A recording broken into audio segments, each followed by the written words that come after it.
Pré-candidato Pablo, você falou agora há pouco que não tem ideologia e eu vejo bastante você falando, às vezes os seus apoiadores dizendo nem esquerda nem direita, mas você é autor de um livro, salvo engano o título é Desmistificando o Marxismo Cultural, né? É isso, se não for isso você pode me corrigir, o que me faz parecer, pelo menos, que existe sim uma ideologia, pelo menos um combate à ideologia esquerdista, né? E veja bem, ao longo dos últimos anos, especialmente depois da posse do Lula, nessa era do PT, nós tivemos no Brasil, dentro, por exemplo, da educação, e não só da educação, a colocação de muitos conselhos em todos os níveis de Estado. Conselho Federal, Conselho Estadual, Conselho Municipal. Esses conselhos muitas vezes são tomados por militantes, pelos movimentos de esquerda, que acabam limitando a atuação do gestor. O gestor muitas vezes quer mudar, especialmente na educação, inclusive. Ele tem a decisão de caminhar para um lado, mas depende dos conselhos, porque a legislação concede para os conselhos a responsabilidade de deliberar e esses conselhos são tomados por essa militância que foi ensinada por meio do marxismo cultural ao longo desses anos. Como é que você pretende lidar com isso? E se você puder deixar mais clara essa questão do seu posicionamento com relação à esquerda ou direita, por favor. Primeiro, o nome do livro não é esse Desmistificando. O nome do livro é A Destruição do Marxismo Cultural. Eu mesmo coloquei o nome, apesar de ter escrito com um juiz, com um jornalista, com um médico e com um advogado. Nós juntamos para escrever esse livro e o nome do livro ele é ambíguo. Qual o sentido ambíguo? A destruição do marxismo cultural é o que ele vem destruindo desde 1920 até hoje. E a destruição do marxismo cultural é quando a gente ativar as pessoas com governalismo. Então, se a gente começar a governar, o marxismo cultural não faz sentido nenhum. Só que não existe isso ainda. O marxismo está destruindo essa nação. O que acontece? Quando você percebe, aí você perguntou sobre a ideologia. Eu falei aqui na entrevista que a minha ideologia é a liberdade.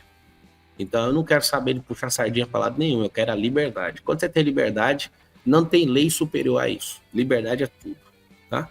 Agora, quando você fala que eu estou contra o esquerdismo, eu vou te dar um relato. Todo mundo que é anti alguma coisa não edifica nada. Eu não sou anti ninguém. Eu estou aqui porque eu percebi que o Brasil tem esquerda e tem a direita. E aí a pessoa, quando está na direita, ela tem que espelhar o comportamento disso aqui, ó. Eu vou mostrar um sinal aqui, vocês vão reconhecer. Se vocês quiserem falar. Esse sinal aqui hoje é de qual presidente? Vocês sabem, não sabe? Esse sinal para mim é de ladrão. De Lula. Isso. E esse sinal é de quem? Da arminha do Bolsonaro. É o mesmo sinal, para vocês entenderem. É. Eles são farinha do mesmo saco. Você pega esse cara aqui, ele é fã de Fidel Castro. Esse daqui é do Carlos Brilhante Ustra.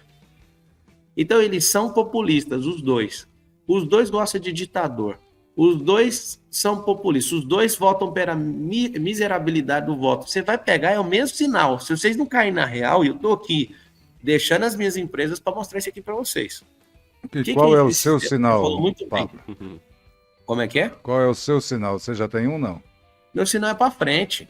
O seu nariz já está apontado para frente, os seus olhos têm que ser para frente. Você não tem que ficar dando volta no quarteirão. O que é o problema de esquerda e de direita? Eu deixo bem claro por que eu sou do alto, e aí todo mundo vai lembrar. Na legenda dos partidos, o PROS, se alguém tiver dificuldade de lembrar do nome PROS, é PROS de prosperar. É o que a gente vai fazer com o país. O PROS nunca teve pré-candidato, nem candidato à presidência da República. É a primeira vez que está acontecendo isso. É um partido jovem, né, que tem... quando eu cheguei, estava com 11 deputados federais e com 3 senadores. É um partido relativamente... pequeno, e a gente vai colocar esse partido para crescer, para trazer essa visão para o país. E é uma gestão nova, né? Não é uma gestão do passado, que teve alguns desvios, alguns problemas. Mas aí o que acontece? Quando você pergunta qual que é a sua visão, a gente está há mais de 200 anos com essa conversa fiada de esquerda e direita dividindo a nação.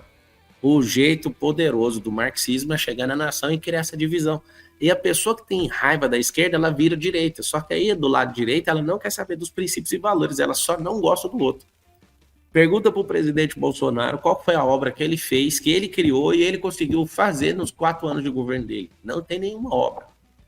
Em 2016, o Brasil tinha 22 mil obras paradas. Em 2022, o Brasil tem 20 mil obras paradas. Tem obras que precisam só de 10 mil reais para encerrar. Tem outras que precisam de R$1 bilhão para encerrar. E não tem vontade política para isso.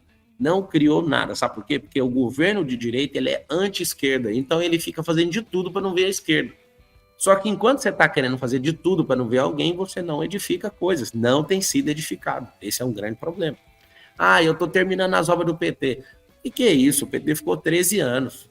Da atuada que está aí, nem vai levar mais 20 para terminar o tanto de obra, porque aquele povo é veaco. Eles começam a obra para fazer propaganda do começo da obra, mas não importa com o fim. É por isso que levou 13 anos fazer transposição do Rio São Francisco. Levou 16, na verdade. A Transnordestina não sai, a Transamazônica não sai. O negócio deles é começar algo. Então, assim, por que eu sou do alto? Não é porque eu quero ser melhor que ninguém, é porque eu não quero ficar virando o país para um lado. Não, vamos para o outro. Também não quero. Existe uma rodovia gigantesca de 1.000 quilômetros a ser percorrida nos próximos 10 anos por todo esse povo. Vamos supor que o povo brasileiro é um povo que saiu da exploração que a gente tinha com Portugal, né? Portugal nos colonizou até 1822, e de lá para cá, quem está nos colonizando são ideologias.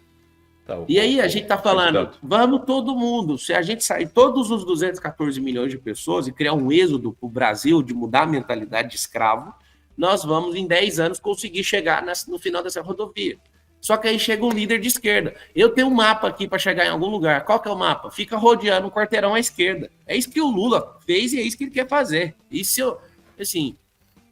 se não tivesse esses dois caras na polarização, eu por tudo que é mais sagrado, pelos meus filhos, eu jamais colocaria meu nome numa maluquice dessa. Tem que ser uma pessoa completamente anormal para assumir isso. Aí você tem um capitão que está rodando com o país à direita. Por favor, gente, olha para o alto e olha para frente. A gente precisa produzir, a gente tem que parar de ser... Tudo bem, agora veja bem, a questão, pré-candidato, que eu confesso para você que às vezes eu tenho uma dificuldade para compreender, e estou aqui representando as pessoas que estão assistindo. É a gente entender isso do ponto de vista um pouco mais prático. Eu entendi, tá? Maravilha. Um contra o outro não é bom. Polarização demais trava o Brasil.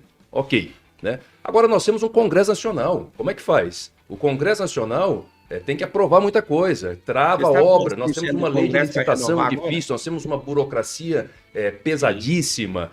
Nós temos um projeto agora sendo debatido, inclusive, de criação do semipresidencialismo. Na verdade, a nossa Constituição, não sei se você concorda, ela inclusive já é parlamentarista, ela chama de presidencialista, mas ela é parlamentarista. Então como é que você vai tratar com isso? Como é que você pretende, por exemplo, executar obras, fazer com que essas coisas acontecem, lidando com o Congresso Nacional, com mais de 30 partidos, pulverizado como é, e com uma discussão atual agora do semipresidencialismo?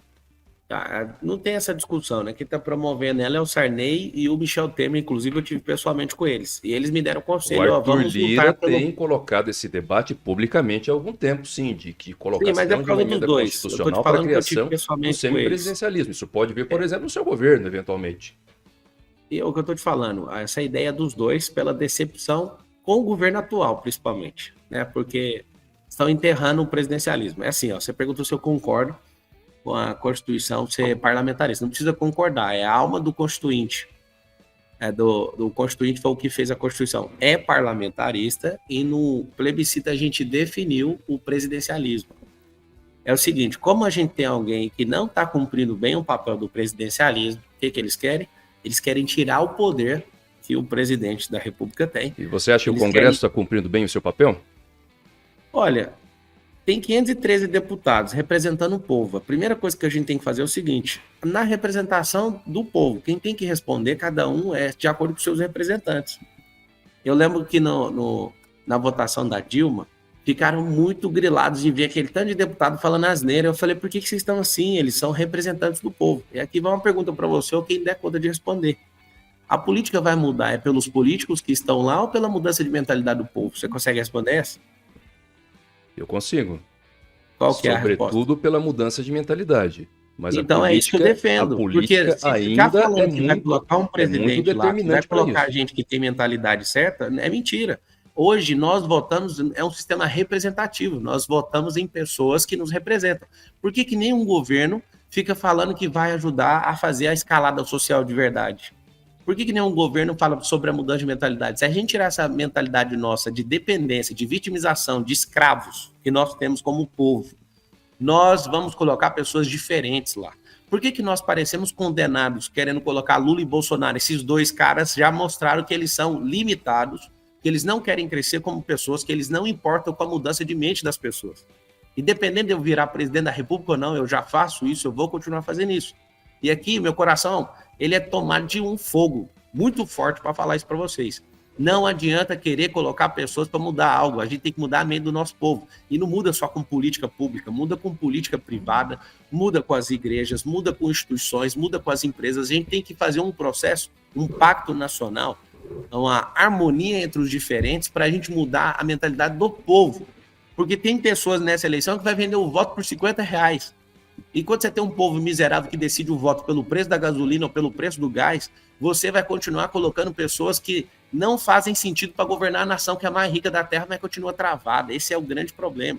Eu não vejo problema nenhum, respondendo a sua pergunta, sobre como negociar com o Congresso. Lá, pelo menos hoje, pelo que eu tenho de trânsito já há alguns anos, já ajudei vários deputados a se elegerem de forma digital, eu posso falar para você, lá tem no mínimo 150 deputados que não ganham R$1 por negociata nenhuma, são homens de fato honestos, homens e mulheres honestas que querem o bem do Brasil. Você sabe o que acontece? Eles entram para lá, em 2018 foi uma grande onda, entrou muita gente nova, inclusive despreparada tecnicamente.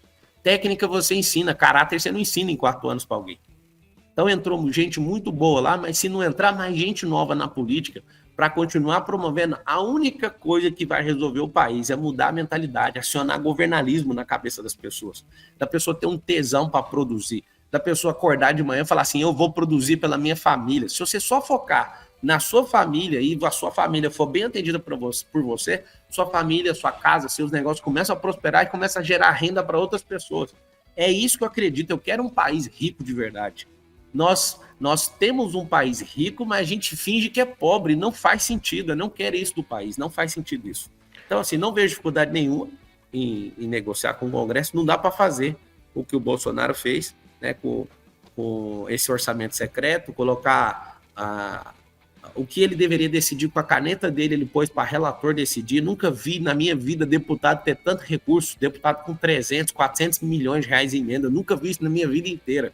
Eu acompanho o parlamento desde 2005, quando eu entrei no direito. Eu lembro de assistir as sessões da Câmara, as sessões do Senado, todos os projetos de lei. Eu era, assim, altamente dedicado e gostava muito quando eu comecei a ver isso. Eu nunca vi, de 2005 para cá, um presidente colocar o orçamento na mão de deputado. Nunca vi. Sabe por quê que ele fez isso? Ele ficou 2 anos tentando governar sozinho. Primeiro erro da vida dele. E aí, como ele decidiu ir para a reeleição, ele ficou 2 anos abrindo a torneira. O Brasil está num desgoverno completo por causa disso. Infelizmente, está desse jeito. Eu queria que esse Brasil estivesse crescendo, eu queria que esse Brasil estivesse avançando, mas a gente perdeu uma década. E nessa perda de década, está aqui mais alguém com sangue novo, com mentalidade nova, pronto para aprender, pronto para avançar. É isso que eu quero deixar claro para todo mundo.